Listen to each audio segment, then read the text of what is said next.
യേശുവിനെ ഒറ്റിക്കൊടുത്ത യൂദാസിൻ്റെ മരണം വേദനയാണെങ്കിൽ അത് മറ്റൊരു തരത്തിൽ പലർക്കും ഉപകാരമായി മാറിയെന്ന് ബൈബിൾ പഠിക്കുന്നവർക്കറിയാം. മത്തായിയുടെ സുവിശേഷം 27-ാം അധ്യായം 3-ാം വാക്യം മുതൽ 10-ാം വാക്യം വരെയാണ് ഭാഗം.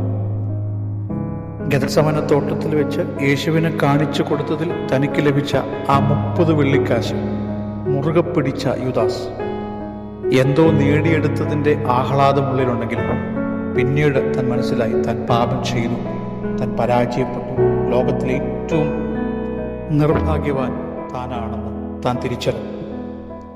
മനോവേദനയും മനോഭാരവും കൊണ്ട് വിയർപ്പ് മുട്ടിയ മനുഷ്യൻ തനിക്ക് ലഭിച്ച ആ 30 വെള്ളിക്കാശുമായി മതമേലധ്യക്ഷന്മാരുടെ അടുക്കിലേക്ക് വീണ്ടും ചെന്നു.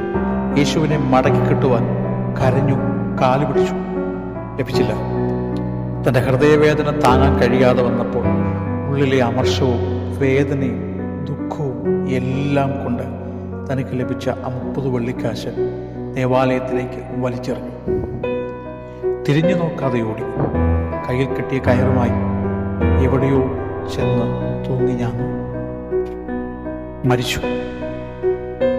ആലയത്തിലേക്ക് വീണ 30 കാശാണെങ്കിലും ആ കാശ് ആലയത്തിലെ ഭണ്ഡാരത്തിലേക്ക് ഇടാനായിട്ട് അവിടെയുള്ള ജൂതന്മാർക്ക് മനസ്സുണ്ടായില്ല. അവർ പറഞ്ഞു, ഇതൊരു മരിച്ച മനുഷ്യൻ്റെ കാശാണ്, രക്തത്തിൻ്റെ കാശാണ്, ഇത് ആലയത്തിലേക്ക് ഇടുന്നത് ഉചിതമല്ല. അവർ എല്ലാവരും കൂടി ചേർന്ന് പരദേശികൾ മരിച്ചാൽ കുഴിച്ചിടാനൊരു ഭൂമി വാങ്ങിച്ചു. ആ ഭൂമിയുടെ പേര് അക്കൽദാമ എന്നാണ്. അക്കൽദാമ എന്ന വാക്കിൻ്റെ അർത്ഥം രക്തനിലം എന്നാണ്. യൂദാസിൻ്റെ മരണം കൊണ്ട് ഒരു സെമിത്തേരി, ഒരു സെമിട്രി അല്ലെങ്കിൽ പരദേശികളെ കുഴിച്ചിടാൻ ഒരു കല്ലറ രൂപപ്പെട്ടു. തള്ളിപ്പറഞ്ഞു പോയവനെ ചേർത്ത് പിടിച്ച സ്നേഹമാണ് ക്രിസ്തുവിൻ്റെ സ്നേഹം.